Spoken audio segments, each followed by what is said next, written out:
Her message came at 2:13 a.m. We're pregnant.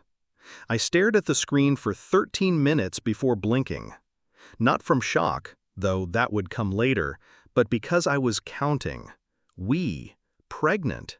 She never used the word we before, not like that. Not when her mother died, not when her dog needed to be put down, not even when I proposed. That word was new, intentional. I sat at the edge of the bed we hadn't shared in 3 nights. Her scent still clung to the sheets, citrus and something artificial, like cherry lip balm. She said it helped her sleep. I stared at the phone again. We're pregnant. And beneath that, a small heart. Red. Beating like a warning light. I didn't respond, not yet. That came later, after I saw the post. Her best friend. The one with the wandering eyes and a dangerous habit of tagging people too quickly. So happy for these 2 soon-to-be parents. 2 smiling faces. Not mine. A hand on her stomach. Not mine. He was tagged. So I sent a gift basket. I chose chocolates and cigars. Something classic. Tacky enough to mock him, sincere enough to confuse him. The note read, "Congratulations on your new responsibility. M."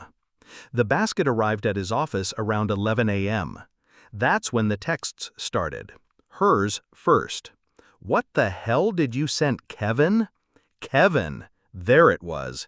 A name I wasn't supposed to know. "Why are you doing this? Can we talk? Please."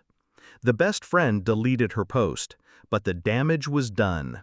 Screenshots are immortal. That night, she came home like a storm trying to disguise itself as rain. Quiet steps, wet eyes, apologies stuck in her throat. "I didn't know how to tell you," she said. I just looked at her. No questions. Not yet. That was the thing about silence. It starved them until they confessed out of hunger. I didn't sleep much that week, but I became very good at pretending. Coffee in the morning, a kiss on the forehead. "I'm happy for us." I said it just like she would have. While she showered, I checked her phone. She had changed his contact name to Leah. Clever. But not clever enough. She forgot to delete the messages inside. Words she never said to me, not even when we were good. Words like always, forever, ours. I forwarded everything to myself, then deleted the evidence. Later that day, I scheduled an appointment. Not with her OB, with a private lab. All I needed was a strand of hair and a little time. She left both everywhere. Almost too easy. At night, she laid her head on my chest. Her fingers traced invisible circles, asking for forgiveness without the words. I gave her none. I just listened to her breathing, counted the pauses, waited. 3 days later, the results came in. I printed the report. Heavy white stock, embossed letterhead. Looked almost ceremonial. When she walked into the kitchen, I slid it across the counter. She didn't reach for it, just stared. Her lips moved before the tears came, but the words died halfway. I thought it was yours." A lie. A weak one. A lie with no oxygen. She finally opened it. Her hand shook as she read it, the paper whispering with each tremor. Probability of paternity, 0.00%. There's a particular sound a heart makes when it cracks behind the ribs. Not quite a sob, not quite silence, a sort of surrender. She looked up. "Say something." I did. Just one sentence. "Who exactly is we?" She tried to explain. Said it was a mistake. Said she didn't mean for it to go this far. Said it was only one time. 3 lies. Back to back. I waited until she was done building her excuses. Then I handed her my phone. The screen was open to her texts with him, the ones she forgot to delete. Her eyes widened when she saw the timestamp. 2 months before the mistake. She opened her mouth again. I shook my head.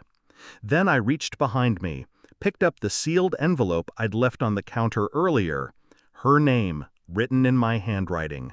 Calm, precise. Inside, the lease termination notice. My signature. A list of items I'd already boxed. A one-way plane ticket. "You'll be out by Friday," I said. She sobbed. I watched. I didn't block her. I didn't need to. People like her drown in echoes. The internet did what it does. Found the post, the basket, the story. Her name trended for 2 days. His company released a statement. Not my circus. Not anymore. I flew out Saturday morning.